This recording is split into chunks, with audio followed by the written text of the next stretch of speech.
Hello friends, मी भानुदास आपलं स्वागत करतो स्पर्धा गुरु अकॅडमीमध्ये।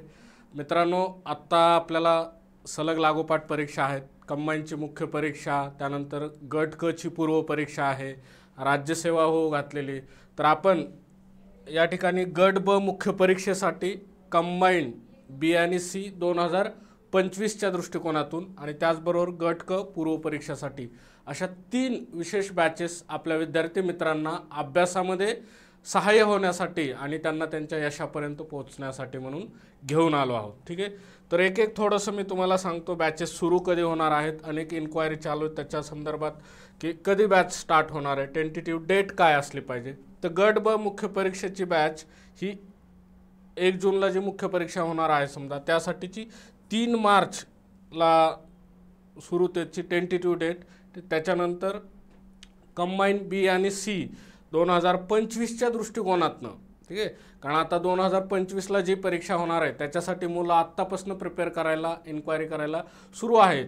त्याची बॅच कधी सुरू होणार आहे त्याच्यासाठी आपण 10 मे या दिवसापासून त्याची बॅच स्टार्ट करतोय। आणि गट क पूर्व परीक्षा आता सगळ्यात इमिडिएट बॅच जी आपली असणार आहे, ठीक आहे, आणि जी तुम्ही लावलीच पाहिजे। जर तुम्हाला असं वाटतं की बाबा आपल्या अभ्यासामध्ये काहीतरी कमतरता राहते किंवा कंबाईन बीला कमी स्कोर आला, राज्यसेवेला कमी स्कोर आला आणि आता फुल फोकसनी फक्त गट क ची परीक्षा आपली काय निघाली पाहिजे, आपला स्कोर 65-70च्या खाली नाहीच आला पाहिजे। मग ते पहिल्या आन्सर कीनं, सेकंड आन्सर कीनं, कुठलेही आन्सर की असू, स्कोर आपला 65च्या खाली आणायचा नाही असं तुम्हाला वाटतंय तर मग त्याच्यासाठी गट क फास्ट ट्रॅक बॅच आपण प्रिलिमसाठी घेऊन आलोय, जी साधारणतः 16 मार्चच्या आसपास काय किंवा 16 मार्चला सुरू होणार आहे समजा। तर मग ह्याच्यामध्ये जर डेट्समध्ये थोडंसं चेंजेस कमी जास्त झाले तर आपलं कंबाईन चं चॅनल जे आहे कॅटलिस्ट करियर इन्स्टिट्यूटचं, त्या टेलिग्राम चॅनलवर तुम्हाला अपडेट मिळतील किंवा मग तुम्ही सलग काय करायचं, फोन करायचा, ठीक आहे, या नंबरवर, याच्यावरही तुम्हाला अपडेट्स मिळतील। तर आता जी फास्ट ट्रॅक बॅच असणार आहे गट क पूर्व परीक्षेची, ठीक आहे, त्या बॅचमध्ये मी स्वतः इतिहास घेणार आहे, ठीक आहे, प्रवीण राऊत सर अर्थव्यवस्था घेणार आहेत, अबूज सर वेल नोन नाव आहे महाराष्ट्रातलं, ठीक आहे, जॉग्राफी आणि एन्व्हायरमेंट घेणार आहेत, वैष्णवी मॅडम गणित बुद्धिमत्ता आणि मग राज्यघटना पुन्हा मी स्वतः घेणार आहे। विज्ञान तंत्रज्ञान प्रवीण राऊत सर आहेत, चालू घडामोडीला दीपक शिंदे सर आणि मग मेथ्सच्या दृष्टिकोनातनं मराठीसाठी चौरे सर आहेत आणि इंग्रजीसाठी सुर्वे मॅडम आहेत, ठीक आहे। अशा प्रकारे हरीश सर हे आपल्याला पूर्ण मेंटरशिपसाठी विद्यार्थ्यांच्या ज्या अडीअडचणी असतील, ठीक आहे, अभ्यास करण्याबाबत, मग पुस्तकं निवडण्यापासून ते टेस्ट लावण्यापर्यंतच्या टेस्ट कशा सोडवण्या, ह्या सगळ्या गोष्टीसाठी ते तुम्हाला मार्गदर्शन करतील। तर आता ही जी गट क पूर्व परीक्षेची आपली फास्ट ट्रॅकची बॅच असणार आहे त्याच्याविषयी मी तुम्हाला थोडंसं सांगतो की आपण कशा प्रकारे ती डिझाईन केलेली आहे आणि तिचे वैशिष्ट्य काय आहेत याच्याविषयी थोडंसं तुम्हाला मी सांगतो। आता हे बघा कसं आहे की विद्यार्थी येणार साधारणतः 30 दिवसाची किंवा 25 ते 30 दिवसाची ही बॅच असणार आहे। म्हणजे आपल्याला जर विषय बघितले history, polity, geography, economics, science, maths, reasoning, ठीक आहे, आणि मग करंट अफेअर्स, एवढे विषय आहेत। प्रत्येक विषयाला आपण काय डिझाईन केलं की 5 दिवस त्या ठिकाणी द्यायचे।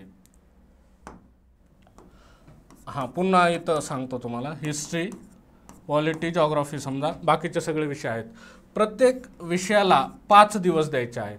मग हे 5 दिवस कसे डिझाईन केले जातील तर त्याच्यामध्ये डे 1, 2, 3, 4 असं असेल, ठीक आहे। याच्यासाठी पहिल्यांदा आपण एक विद्यार्थ्यांना शीट्स देणार आहोत की त्यांनी अभ्यासाचं ट्रॅकिंग केलं पाहिजे, कारण आज म्हणजे एवढे जण अभ्यास करतात, प्रत्येकाची इच्छा असते आपल्याला अधिकारी व्हायचं आहे, त्यासाठी ते मनोभावे मेहनत पण करत असतात, पण कुठंतरी असं वाटतं की आपल्याकडनं करून घेणारं कोणतरी असलं पाहिजे।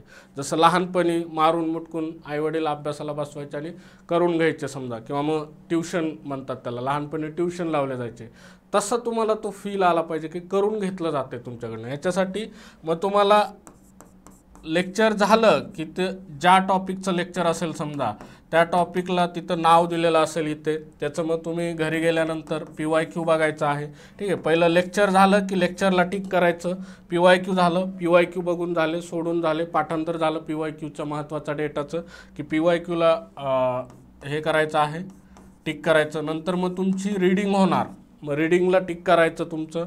त्याच्यानंतर रिव्हिजन 1, मग नोट्स, मग रिव्हिजन 2 आणि टेस्ट, पुन्हा रिव्हिजन 3, 4 अशा तुमच्या साधारणतः 4 रिव्हिजन झाल्या पाहिजे प्रत्येक घटकाच्या. ठीक आहे, सिलेबस आपल्या एवढा अंगवळणी पडला पाहिजे की त्याची वारंवार रिव्हिजन झाली पाहिजे, तरच आपल्याला त्या गोष्टी, तो जो डेटा आहे, ती जी माहिती ती बट ऑबियस लक्षात राहते. त्याच्यासाठी एक्स्ट्रा एफर्ट टाकून पाठांतर करायची गरज पडत नाही. मग तुम्ही इथे काय करणार, तुमचं जसं जसं अभ्यासात प्रोग्रेस होईल त्याप्रमाणे तुम्ही टिक करत जाणार.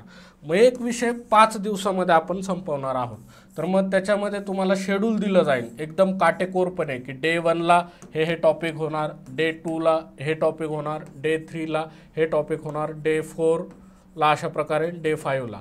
मग याच्यातनं काय केलं जाणार आहे की तुमचा सगळा सिलेबस त्याच्यामध्ये काटछाट अजिबात होणार नाही की हे महत्त्वाचं नाही म्हणून घ्यायचं नाही, असं काय नाही. जे काय आपल्याला सिलेबसवरनं लक्षात येते की ह्याच्यावर आयोगाने आजपर्यंत प्रश्न विचारलेत, सगळेच टॉपिक 5 दिवसामध्ये डिवाईड करून ते काय केले जातील, फिनिश केले जातील. आता हे 5 म्हणजे फक्त 5च असेल असं काही नाही, ते 4 होईल, 6 पण होईल, 7 पण होईल. ठीक आहे, पण साधारणतः एका महिन्यामध्ये ती बॅच संपून तुम्हाला पुढचे 15 दिवस, ठीक आहे, आपली जी परीक्षा आहे ती मेच्या पहिल्या आठवड्यात आहे, 3-4 मेला काहीतरी परीक्षा आहे समजा. तर मग 3-4 मेच्या आधी म्हणजे 15 एप्रिलपर्यंत ही बॅच काय संपवायची, जेणेकरून हे 15 ते 20 दिवस तुम्हाला भेटणार. आणि मग नंतर त्याच्यानंतर पण अशी पण एक आयडिया आहे की 1 डे रिव्हिजन बॅच ठेवायची. ही जी बॅच संपली समजा महिनाभराची, त्याच्यानंतर पुन्हा आपण काय करणार, 1 डे रिव्हिजन. यांचंच जे क्युम्युलेटिव्ह 5 दिवसात झाले, 6 दिवसात झाले, त्याच फॅक्ट्सचं पाठांतर. कारण गट क आहे त्याच्यामध्ये डायरेक्ट फॅक्ट्स विचारले जातात, आपल्याला माहिती आहे 1 लाइनर फॅक्ट्स असतात. ठीक आहे, ते आपल्याला पाठ होणं गरजेचं आहे. मग ते हिस्ट्री, जॉग्राफी, पॉलिटी कुठल्याही विषयाचा असू द्या, त्यांच्या फॅक्ट्सचं पाठांतर करण्यासाठी 1 डे बॅचेस पण आपण काय ऑर्गनाईज करणार आहोत. मग ते प्रत्येक विषयाच्या साधारण 7 दिवस किंवा 5 दिवस, 6 दिवस, ठीक आहे, त्या विषयाच्या डेट्सनुसार आपण ठेवून अशा 1 डे बॅच, मग history, polity, geography, economics, science, maths, reasoning, ते तुम्हाला शेड्यूल काय तेव्हा प्रोव्हाइड केलं जाईल. पण 1 डे रिव्हिजनची बॅच पण आपण काय तुमच्यासाठी घेऊन येणार आहोत. एकदा फास्ट ट्रॅक झाल्याच्या नंतर मग तुमचं फॅक्ट्सचं पाठांतर, फर्निशिंग चांगलं झालं पाहिजे. ठीक आहे, आणि तुम्ही ज्याला म्हणतो ना आपण तलवार घासून ह्या सगळ्या दिवसामध्ये आपल्याला काय करायची, 15 एप्रिलपर्यंत तुमची पूर्ण शस्त्राची वगैरे तयारी करायची. त्याच्यानंतर मग 10 दिवस तुम्हाला काय उजळणी घ्यायची तुमची, म्हणजे तुम्ही परीक्षेच्या दिवशी पूर्ण तयारीनिशी काय मैदानामध्ये, रणांगणामध्ये उतराल. ठीक आहे, सो अशा प्रकारे हे आपलं बॅचेसचं शेड्यूल आहे. पुन्हा एकदा तुम्हाला मी सांगतो जेणेकरून तुमच्या लक्षात येईल. ठीक आहे, गट ब मुख्य परीक्षेसाठी एक आपली बॅचेस स्पर्धा गुरु अकॅडमीतर्फे 4,999 एवढीच फीस असणार आहे त्याच्यामध्ये. ठीक आहे, पेपर 1 लँग्वेजमध्ये चौरे सर मराठी शिकवतील आणि मग सुर्वे मॅडम इंग्रजीचे लेक्चर घेणार आहेत. आणि इकडे ही पेपर 2ची आपली टीम आहे, ज्याच्यामध्ये मी स्वतः अबूत सर आहेत, वैष्णवी मॅडम आहेत, ठीक आहे, राऊत सर आहेत. ठीक आहे, अशा प्रकारे आपण पूर्ण सिलेबस त्याच्यामध्ये कव्हर करणार आहोत. ही आणि मग हे 3 बॅचेस तर तुम्ही नक्की विचार करायचा आहे. ठीक आहे, याच्यामध्ये खास करून मी सांगेल की गट क पूर्व परीक्षा फास्ट ट्रॅक प्रिलिम्सची जी बॅच आहे ती इमिडिएट सुरू होणार आहे. त्यामुळे तिच्यावर लगेच तुम्ही काय फोकस करायचं आहे. आणि आपल्या अभ्यासामधल्या ज्या कमतरता असतील, उणिवा असतील, किंवा सर आता रिव्हिजन पडत नाही, टेन्शन खूप जास्त येते, राज्यसेवा उडाली, कंबाईन बी उडाली म्हणून त्याचा ताण पडतो, अशा वेळेस आपला अभ्यास रिफर्निश करण्यासाठी, पुन्हा ताळ्यावर येण्यासाठी ज्याला म्हणू आपण, ठीक आहे, तर तुम्ही फास्ट ट्रॅक बॅचचा नक्की विचार करू शकता. धन्यवाद.